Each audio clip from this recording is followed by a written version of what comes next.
மகிழ்ச்சி. ஆனா தொடர்ந்து நான் இப்ப மருதமலை கோயிலுக்கு தான் போயிட்டு வரேன்.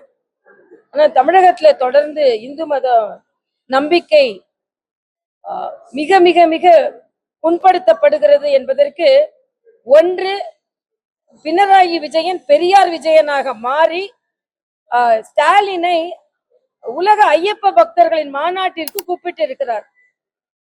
ஸ்டாலின் இங்க நாம இந்து நிகழ்வுகளுக்கு எதுலுக்குமே வந்தது கிடையாது. கோயில் கும்பாபிஷேகத்துக்கு போனது கிடையாது. தமிழ்நாட்டுல 35,000 கோயிலுக்கு மேல இருக்கு, ஒரு கோயிலுக்கும் போனது கிடையாது. ஆனா அங்க ஐயப்ப பக்தர்களின் கூட்டத்திற்கு பினராயி விஜயன் கூப்பிட்டாருன்றதுக்காக போறாருன்னா அப்ப இது என்ன நம்பிக்கை? எனக்கு அதுல நம்பிக்கை இல்ல அப்படின்னு சொல்ல வேண்டியது தானே. ஆனா உங்களுக்கு ஓட்டுன்னு வரும்பொழுது ஸ்டாலின் அவரோட மகன் சனாதனத்தை ஒழிப்பேன் அப்படின்னு இந்து தர்மத்திற்கு எதிராக பேசினாரு. அதையும் அவர் கண்டிக்கல. தொடர்ந்து இந்து தர்மத்திற்கு எதிராக யார் யாரெல்லாம் பேசிருக்காங்களோ கண்டிக்கல. ஆனா எப்படி எந்த தார்மீக உரிமையில் அவர் ஐயப்ப மாநாடுக்கு போவாருன்னு நான் கேட்கிறேன். அதனால இது உண்மையிலேயே இந்துக்களின் மன உணர்வை, மத உணர்வை உதாசீனப்படுத்துவது. எல்லாத்துக்கும் மேல இப்ப வன்னி அரசு ஒரு பேச்சு பேசியிருக்கிறார். நான் கடுமையான எனது கண்டனத்தை நான் தெரிவிக்கிறேன். எல்லா இந்து தர்மத்தை போற்றுகின்ற எல்லா மக்களின் சார்பாக நானும் அந்த இந்து தர்மத்தை மிக மிக தீவிரமாக போற்றும் பக்தை என்ற வகையில, அதுக்காக நான் மத்த மதத்தை என்னைக்குமே உதாசீனப்படுத்துறது கிடையாது. ஆனா பிராமணர்களுக்காக ஒரு பழங்குடியினரை கொன்னார் அப்படின்னு ஒரு ஸ்டேட்மெண்ட் சொல்லி ஏதோ பக்கத்துல இருந்து பார்த்தாரு. நீ என்னன்னு கேட்டாராம். உடனே அவன் ஏதோ சொன்னாராம். உடனே ஒரு பழங்குடியினர் உடனே நான் கொன்னுவேன், உள்ள ரத்தம் அவங்க மேல படணும் வந்தாலும் நான் கொல்றேன்னு கொன்னாராம். இவர் பக்கத்துல இருந்து பார்த்தாரு. அப்ப இப்ப ராமனை இல்லைன்னு சொல்லிட்டு இருந்தீங்கல்ல, இப்ப ராமன் நம்புறீங்க. ஆனா அந்த ராமன் சபரிக்கு பழம் கொடுத்த பழத்தை வர பழங்குடி பெண்ணவ. வானர இயக்கத்தை சேர்ந்த அனுமனுக்கு ஒரு கூட இருந்தாரு, விபீஷணனுக்கு உதவி செஞ்சாரு. ஆக நீங்க என்ன பேசுறீங்க?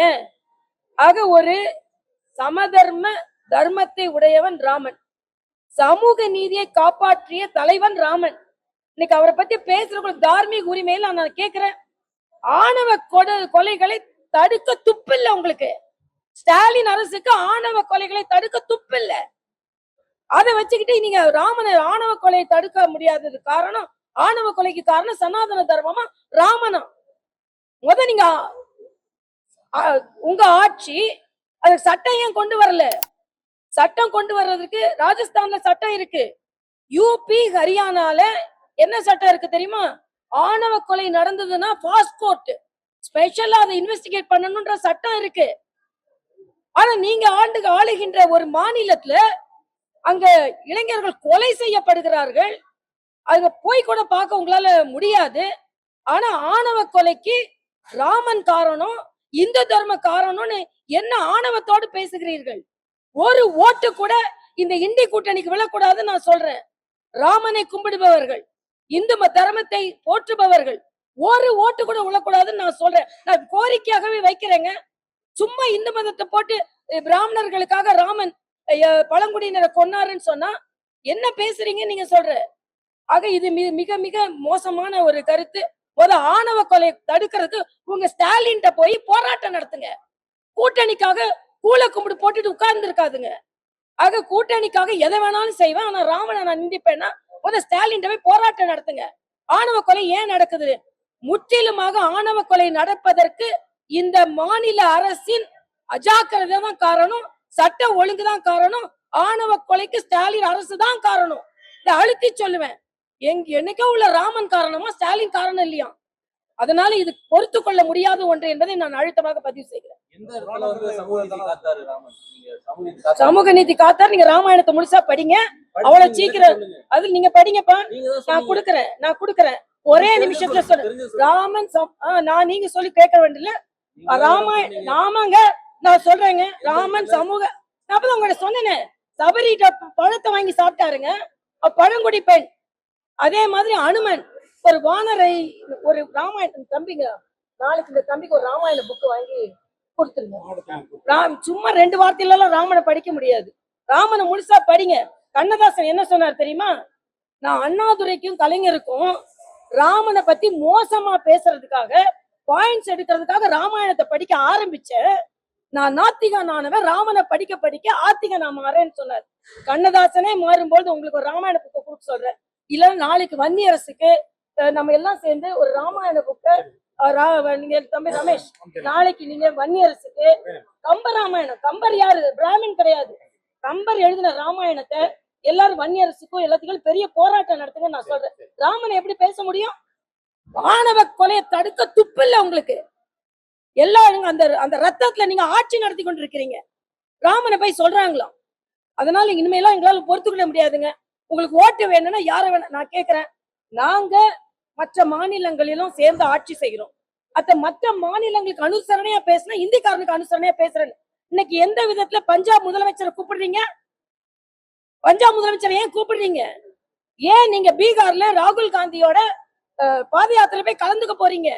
ஹிந்தி போடா, தெரியாது போடான்னு பனியனை போட்டு போங்க நான் சொல்றேன். உதயநிதி ஸ்டாலின் ராகுலோட பீகார் பாத யாத்திரைக்கு போகும்போது, வட இந்தியாவுக்கு போகும்போது ஹிந்தி தெரியாது போடா போட்டீங்கல்ல, போட்டுட்டு போங்க. அதனால சும்மா இப்ப எல்லாம் இப்போ உங்களுக்கு எல்லாருக்கும் அகில இந்திய இமேஜ் வேணும். நாங்க அகில இந்திய கட்சி, எங்களுக்கான சகோதரர்கள் இன்னொரு மாநிலத்துல இருக்காங்க, அவங்களுக்காக பேசினா உடனே இந்திக்கார கட்சி, நீ தமிழுக்கு எதிரானவ, இந்தி இசை எல்லாம் போடுங்க. ஆனா இன்னைக்கு கூட சொல்றேங்க, தமிழை நிலை நிறுத்துவது நாங்க தாங்க. மரியாதைக்குரிய பாரத முதலமைச்சர் சொல்றார், தமிழக முகமூடி போட்டு வர முடியாதான். சிபி ராதாகிருஷ்ணன் தமிழக முகமூடியா உங்களுக்கு? வெக்கமா இல்ல? ஒரு தமிழனை எல்லா மாநிலத்தை சார்ந்தவர்களும் ஒப்புக்கொள்கிறார்கள், தமிழ்நாட்டுக்காரரை தவிர. இது எங்கேயாவது நடக்குமா? சந்திரபாபு நாயுடு ஒத்துக்கிறாரு, பீகார் ஒத்துக்குது, மகாராஷ்டிரா ஒத்துக்குது, மத்திய பிரதேசம் ஒத்துக்குது, காஷ்மீர் ஒத்துக்குது, மரியாதைக்குரிய அண்ணன் சிபிஆர். ஆனா அவர் பிறந்து வளர்ந்து 40 ஆண்டு கால அரசியல் செய்த ஒரு மாநிலத்தோட முதலமைச்சர் தமிழக முகமூடியான். தமிழக முகமூடி இல்ல, உங்களோட தமிழ் பற்று என்ற முகமூடி தான் கிழித்து எரியப்பட்டு கொண்டிருக்கிறது. மூப்பனார், வேட்டி கட்டிய மூப்பனார் ஜனாதிபதி ஆகக்கூடாது. தமிழ் தமிழ் பேசுவோம், ஆனா தமிழர்கள் பிரதமர் ஆகக்கூடாது. அதே மாதிரி ஒரு தமிழன் அப்துல் கலாம் அவர்கள், அவருக்கும் ஓட்டு போட மாட்டீங்க. இன்னைக்கு இந்த மண்ணை சார்ந்த அண்ணன் சிபிஆர் இந்தியா முழுவதும் ஒப்புக்கொண்டிருக்கிறார்கள், தமிழ் மண்ணில் சார்ந்த சில சுயநல அரசியல்வாதிகளை தவிர. இதுல சமூக நீதி பாதுகாக்க ரெட்டி யாருங்க? சமூக நீதி பாதுகாக்கிறவரா? ஆனா அண்ணன் சிபிஆர் அவர்கள் சமூக நீதி பாதுகாக்கக்கூடிய ஒரு சமூகத்தில் பிறந்தவர்.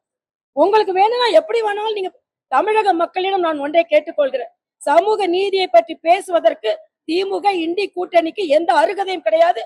ஏனென்றால் அவர்கள் சமூக நீதி இல்லாத ஒருவரை ஆதரிக்கிறார்கள், ரெட்டி சமூகத்தை சார்ந்தவர் ஆதரிக்கிறாங்க. ஒண்ணு, அதுக்காக நான் சமூகத்தை சொல்லல. நீங்க தானே நீதிபதி அப்படின்றத தாண்டி அவர் வந்து இல்ல இல்ல, நான் என்ன கேக்குறேன், நீங்க இல்ல நான் சுருக்க வேண்டாம். நான் என்ன சொல்றேன், நீங்க தானே சொன்னீங்க சமூக நீதினு சொன்னீங்கல்ல, அப்போ பிராமண பத்தி பேசுறீங்க நீங்க. அப்ப ரெட்டி சமூகத்தை பத்தி நான் ரெட்டி எதுவும் குறைச்சே மதிப்பிடல.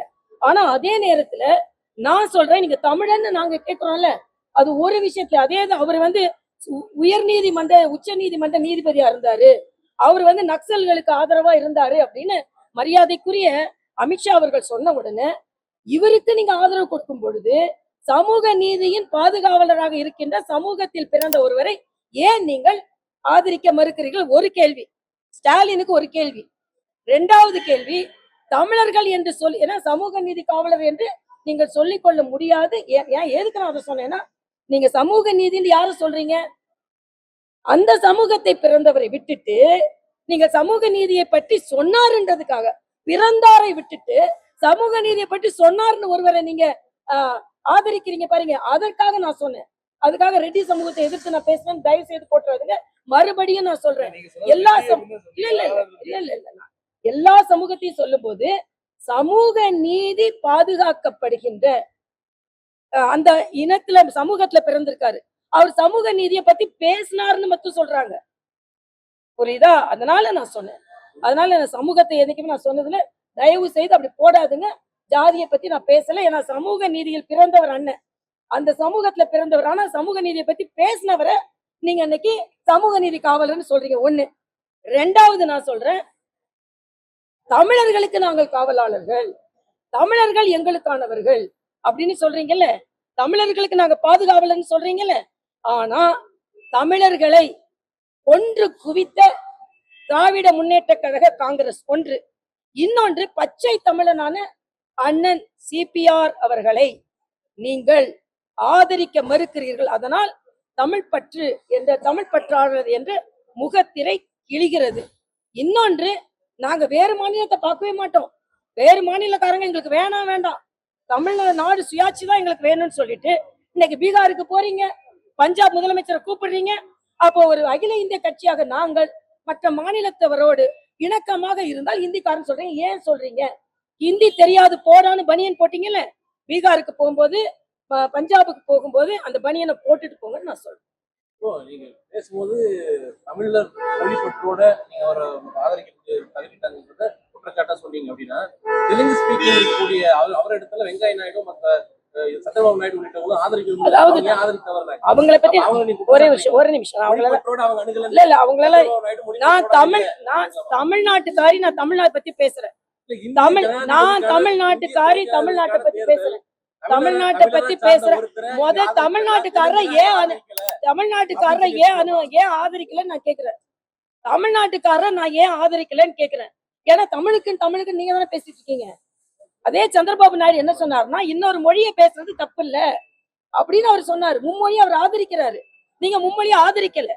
அதனால நான் என்ன சொல்றேன்னா, நீங்க தமிழ் முகமூடி அணிந்து கொண்டு சிபிஆர் வருகிறாருன்னு என்ன அர்த்தங்க? நான் இந்த மண்ணுல இருந்து கேக்குறேங்க. தமிழ் முகமூடினா என்ன? தமிழர் கிடையாது அவரு? தமிழ் இல்லாதவர் முகமூடி போட்டு வர்றாரா? தமிழ் பற்று என்ற உங்க முகமூடி கிழித்து எறியப்படுகிறது என்பதுதான் எனது கருத்து. அதனால தெலுங்கு அப்படின்னு இல்ல, நம்ம மாநிலத்துல ஒருத்தர் நிக்கிறாரு, அது ஏன் ஆதரிக்கலன்னு கேக்குறோம். அவங்கவுங்களுக்கு ப்ரிஃபரன்ஸ் இருக்கும். ஆனா அதே சந்திரபாபு நாயுடும் சேர்ந்துதான் இந்த முடிவு எடுத்தார். நீங்க எப்ப மரியாதைக்குரிய சுதர்சன் ரெட்டி அறிவிக்கிறீங்க? எப்ப அறிவிக்கிறீங்க? முதல்ல அறிவிச்சிட்டீங்களா? ஆனா மரியாதைக்குரிய மோடி அவர்கள் அண்ணன் சிபிஆர் முதல்ல அறிவிச்சிட்டாரு. நீங்க அதுல ஒரு பாலிடிக்ஸ் பண்ணணும்னு இன்னைக்கு சுதர்சன் ரெட்டி அறிவிக்கல. ஏன் சிதம்பரத்தை அறிவிக்கல? ஏன் திருச்சி சிவாவை அறிவிக்கல? உங்களுக்கு தமிழ் வேட்பாளர் பொது வேட்பாளர் கிடையாதா? என்ன சொன்னாங்க? நான் என்ன சொல்றேன்னா, தமிழ் வேட்பாளர் அறிவிக்கிறதுக்கு மம்தா பானர்ஜி எதிர்ப்பு தெரிவித்தாங்களாம். அப்ப மம்தா பானர்ஜி எதிர்ப்பு தெரிவிச்சாங்கன்றதுக்காக தமிழ் வேட்பாளரை நீங்கள் தியாகம் செஞ்சிருவீங்க. இல்ல, எங்களுக்கு தமிழ் வேட்பாளர் தான் வேணும்னு ஏன் கேட்கல? சுதர்சன் ரெட்டி மேல நான் மரியாதை வச்சிருக்கிற மிக பிரம்மாண்டமான ஒரு நீதிபதி, அதுல எந்த மாற்று கருத்தும் இல்ல. இதே ஸ்டாலின் அவர்கள் திருச்சி சிவான் வந்தது இல்ல, மயில்சாமி அண்ணாதுரைன்னு வந்தது இல்ல, ஏன் சிதம்பரம்னு வந்தது இல்ல. கட்டாயம் ஒரு தமிழரை தேசிய ஜனநாயக கூட்டணி நிறுத்தி வைத்திருக்கிறது. இந்திய கூட்டணியும் தமிழரைத்தான் நிறுத்தி வைக்க வேண்டும் என்று ஏன் உங்களால் கூற முடியவில்லை? ஏன்னா நீங்க தானே தமிழ் வெறின்னு பேசுறீங்க. அதுக்காக நான் சொல்றேன். அதனால நீங்க தமிழரை நிக்க வைக்கல, தமிழரை ஆதரிக்கல. அதனால நிச்சயமாக ஸ்டாலின் அரசுக்கு இந்து மதத்தை பற்றி பேசுவதற்கோ, தமிழர்களை பற்றி பேசுவதற்கோ, சமூக நீதியை பற்றி பேசுவதற்கோ எந்த தார்மீக உரிமையும் இல்ல. விடுதலை சிறுத்தைகளை உங்க கூட்டணியில வச்சுக்கிட்டு இருந்தா இன்னும் ரொம்ப பிரமாதமா இருக்கும், அவ்வளவுதான். அதனாலதான் உங்க கூட்டணி விட்டு வெளியே போக மாட்டேன். ஏன்னா பாஜக உள்ள வந்துரும்னு விசிகா சொல்றாங்க. விசிகா உள்ள வச்சுக்கிட்டு இருந்தா நிச்சயமா பாஜக நிச்சயமா வெற்றி பெறுவோன்றதுல எந்த மாற்று கருத்தும் இல்ல. மிக மிக தவறான ஒரு நிகழ்வு நடந்து கொண்டிருக்கிறது. நான் இப்ப இத போட்டுருங்க, நான் தாவேகாவை பத்தி பேசினேன்னு வச்சுக்கோங்க, இது எல்லாத்தையும் விட்டுட்டு பழைய புடிச்சு தாவேகாவை பத்தி பேசி முடிச்சாச்சுனாங்க, பிரச்சனையே இல்லை. இன்னைக்கு ஹாட் டாபிக் இதுதான். வன்னி அரசு பேசினதும் ஸ்டாலின் ஐயப்பா கோயிலுக்கு போறதும் ஐயப்ப மாநாடுக்கு போடுறதும். அதனால இப்ப நான் விஜய் பத்தி பேச மாட்டேன். அதை விட தீவிரமான பிரச்சனை நிறைய இருக்கு.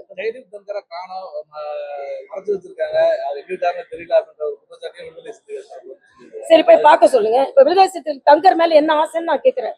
எத்தனை நாள் விடுதலை தங்கரை போய் தேடிக்கிட்டு இருந்தாங்க இவங்க? தெரியலன்னா தெரியாம இருந்துட்டு போட்டோம்.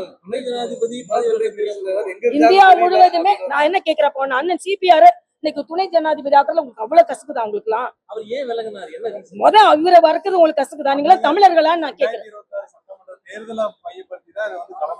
அப்படி நீங்க என்ன வேணாலும் சொல்லிட்டு போங்க, எங்களுக்கு ஆமா, நீங்க என்ன வேணாலும் சொல்லிட்டு போங்க. ஒரு தமிழருக்கு வாய்ப்பு கொடுக்க வேண்டும் என்று நாங்க தமிழருக்கு வாய்ப்பு கொடுத்திருக்கிறார் மரியாதைக்குரிய மோடி அவர்கள். டங்கரை போய் தேடுன்னா போய் கேளுங்க, டங்கர் எங்க இருக்காருன்னு பாருங்க, போய் தேடுங்க. யாரும் ஒண்ணு சொல்லலையே. அதெல்லாம் நாங்க சொல்லி நாங்க இப்ப வேட்பாளர் தான் பத்தி பேச முடியும், ராஜினாமா செய்தவரை பத்தி பேச முடியாது. தமிழருக்கு ஜனாதிபதி வாய்ப்பு இருக்கும் அப்படின்னு சொல்றாங்க. துணை ஜனாதிபதிக்கு நீங்க ஆதரவு கொடுங்க, அதுக்கப்புறம் ஜனாதிபதியை பத்தி பேசலாம். துணை பிரதமருக்கான வாய்ப்பு இருக்கா? துணை குடியரசுக்கு ஆதரவு கொடுங்க.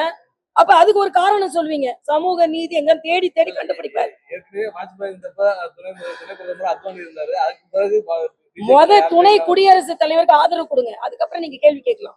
இருக்கிறத விட்டுட்டு பள்ளி நிகழ்ச்சியில அனுராக் தாக்கூர் பேசும்போது விண்வெளியில முதல்ல பறந்தது அனுமன் சொன்னாரு. பள்ளி நிகழ்ச்சியில இந்த ஸ்டேட்மெண்ட் சொல்றது நீங்க இருக்கீங்களா? பள்ளி நிகழ்ச்சியில இங்க என்னெல்லாம் பேசுறாங்க, அவரோட நம்பிக்கையை சொன்னாரு, நீங்க இருக்கீங்களா? அவர் நம்பிக்கையை பேசினாரு, அதுக்கப்புறம் விண்வெளி வந்ததுன்னு பேசியிருக்காரு. அதனால ஆமா, விஞ்ஞானமும் மெய்ஞானமும் இணைந்ததாங்க. விஞ்ஞானமும் மெய்ஞானமும் இணைந்ததுதான். விஞ்ஞானம் மெய்ஞானம் இணைந்ததான். முதல்ல நீங்க வன்னி அரசுக்கு பதில் சொல்லுங்க. அங்க அனுராக் தாக்கூருக்கு போயிட்டீங்க. அதான் ஸ்டாலினை நீ கள்ளக்குறிச்சியை பாரு, இல்ல நான் நாங்குநேரியில வர கொலையை பாருன்னா உடனே மணிப்பூரை பாரு, உத்தரப்பிரதேச பாரு, மத்திய பிரதேசத்தை பாரு. நேத்து ஒரு வரலட்சுமி செத்து கிடக்குறாங்க, அவங்கள போய் பார்க்கல. நீ ஷாப்பிங் போறீங்க, சினிமா பாக்குறீங்க, என்னங்க நடக்குதுங்க?